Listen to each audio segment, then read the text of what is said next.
वहीं से गांव से ही पढ़ाई लिखाई शुरू करके वहीं पास में यूनिवर्सिटी है, वेड यूनिवर्सिटी, बीए किया, एमए किया, फिर देश विदेश पढ़ करके पीएचडी और डीलिट जो हाईएस्ट डिग्री है एकेडमिक वर्ल्ड की, डीलिट किया वो 2001 में। उस समय मैं शायद सबसे कम एज का डीलिट था। 2001 काफ़ी दिन पहले की बात है। उस समय डीलिट तो वैसे भी बहुत कम लोगों के परिचय होता है, डीलिट कौन होता है। पीएचडी बहुत सारे, लेकिन डीलिट बहुत कम लोगों को मिलती है। तो मैं आईपीएस अधिकारी भी हूँ, सरकार का सेवक हूँ। राज जी ने कई बार कार्यक्रम बुलाया, कुछ मैं नहीं आ पाया। सबसे अच्छी बात यह है कि ये स्थान चेंज करते हैं और जो इंटरेक्शन है वो इंटरेक्शन अपने आप में बहुत अर्थपूर्ण होता है, बहुत फलप्रद होता है। मैं यूनिवर्सिटी में कभी हिंदी में तो बोला नहीं, पहली बार हिंदी में यूनिवर्सिटी में बोल रहा हूँ, क्योंकि यूनिवर्सिटी में अधिकतर तो अंग्रेजी में ही बोलते हैं।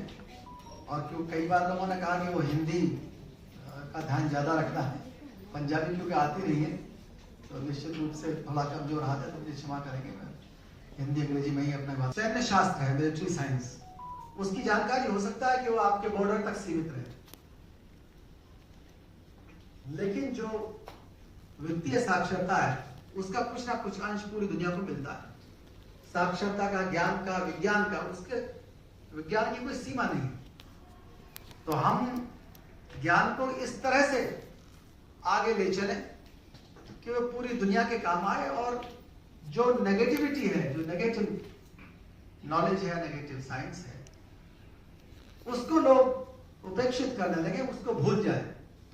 आज हमारे पास इतना समय नहीं है कि हम अपना समय, अपनी ऊर्जा, अपने संसाधन ऐसे ज्ञान विज्ञान में खर्च करें जो मानवता के किसी भी काम में ना आए। लेविस हेनरी मॉर्गन बहुत बड़े एंथ्रोपोलॉजिस्ट हुए। उन्होंने पूरी संस्कृति को 3 फेज में बांटा। पहला फेज था मिलती है, महिलाओं के अधिकार छीनकर एक ऐसी पुख्ता व्यवस्था बना दी कि जिसमें शिक्षा का विकास अगर हो भी गया है तो वो उसको सीमित कर दिया जाए, संकीर्ण कर दिया जाए। परिभाषाएं बदल दी शिक्षा की, संस्कार की परिभाषा बदल दी, सभ्यता की परिभाषा बदल दी, सारी चीजें। और अगर कहीं आप सीखने चले गए बाहर, हिंदू कुश के पार अगर सीखने चले गए, तो उसका उन्होंने एक इलाज ढूंढा। दे इनोवेटेड विलेज कंसेप्ट। उन्हें पूरा डर था कि अगर कहीं बाहर कोई चला गया तो कहीं ये ना सोच ले कि यहां तो महिलाओं की स्थिति ऐसी खराब नहीं है जितनी हमारे समाज में, हमारे देश में है। और कहीं महिला घूम आई तो वो अपना हिस्सा मांगने लगेगी। तो एक सजा मुकर्रर की गई कि नहीं, तुम्हारा शुद्धिकरण होगा अगर तुम विलेज हो गए। बाहर से अंदर कोई नहीं आएगा और अंदर से बाहर कोई नहीं जाएगा। वापस आएगा तो उसका शुद्धिकरण होगा, और शुद्धिकरण की प्रक्रिया लंबी है। उसको निश्चित रूप से डिस्करेज किया गया मूवमेंट। भ्रमण जो है वो पहला साधन है ज्ञान का। When you interact, you learn or unlearn something. You become more liberal. You become more interactive.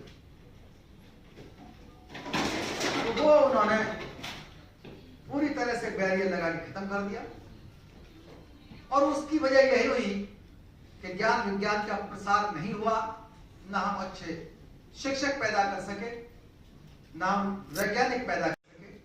हाँ, वर्ण व्यवस्था, लिंग भेद, जाति भेद, गरीबी सब जो है क्यों बनी रही, बिल्कुल उस पर कोई खतरा नहीं बन रहा है। बद से बदतर होती चली गई। डच आए, मुगल्स आए, पोर्तुगीज आए, फ्रेंच आए, ब्रिटिश आकर के काफी लंबे समय शासन किया। और कमाल की बात यह है कि उन्होंने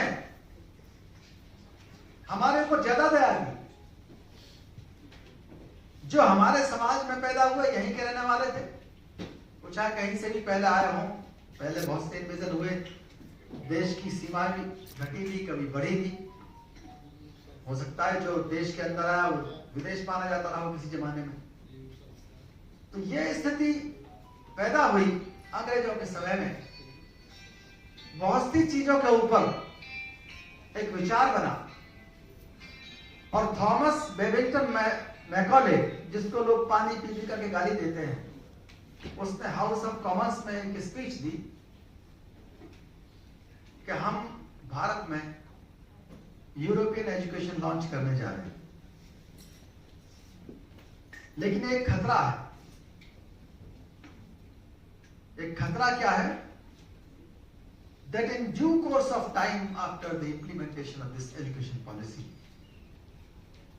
the Indians would demand local self-government, Supreme Court,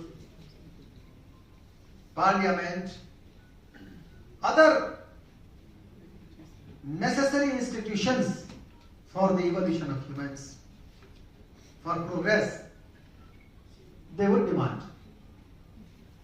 That is a risk for an imperialistic empire. But again he said, if it comes ever, it happened, हमारे देश के लिए, अंग्रेजों के लिए एक बहुत गौरव की बात होगी कि यहाँ के लोग ये मांगे। They made our soil fertile for political literacy, for humanity, for human rights. और एक दिन ऐसा आया कि ज्योतिबा फुले जैसे, राम मोहन राय जैसे, राजा राम मोहन राय जैसे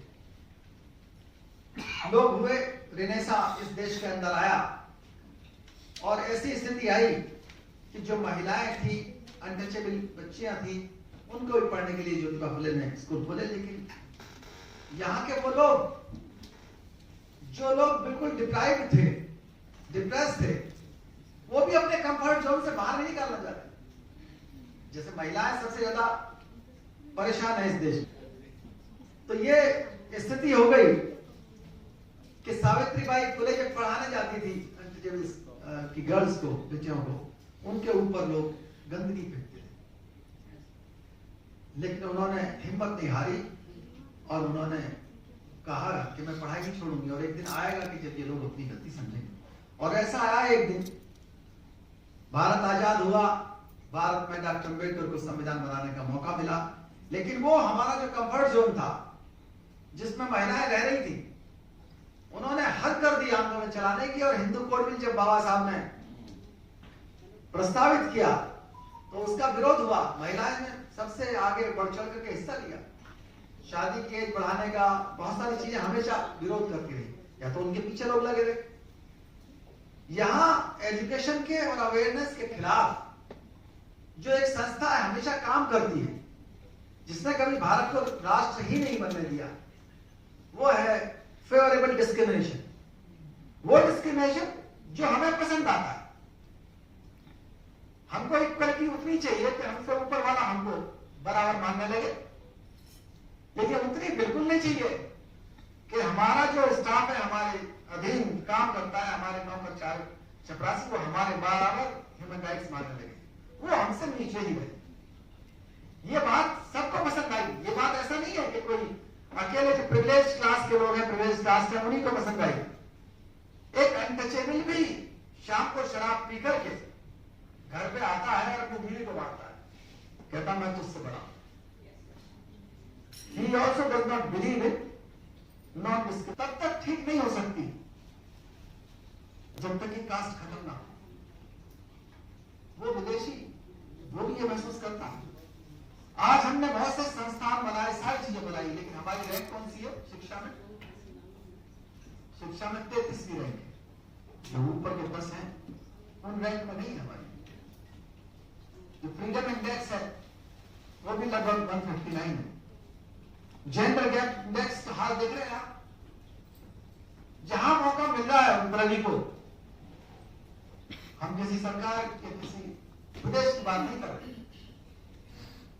लेकिन शिक्षा व्यवस्था और उससे जुड़े हुए हमारे संस्कार, आखिर कौन सी चीज है जो हम इतने सारी साक्षरता बढ़ाने के बाद भी अपराध कम नहीं कर पा रहे, बलात्कार की संस्कृति को कम नहीं कर पा रहे। कहां गई सम्यक शिक्षा, सही शिक्षा जिससे चरित्र का निर्माण हो। ऐसी शिक्षा बाबा साहब ने कहा कि चरित्र का निर्माण न कर सके बेटा। सम्यक ऑब्जर्वेशन की बात बुद्ध ने की। हमारे पास महान लोग तो है, लेकिन सामान्य लोग जो है वो चरित्रवान लोगों की बहुत जगह है।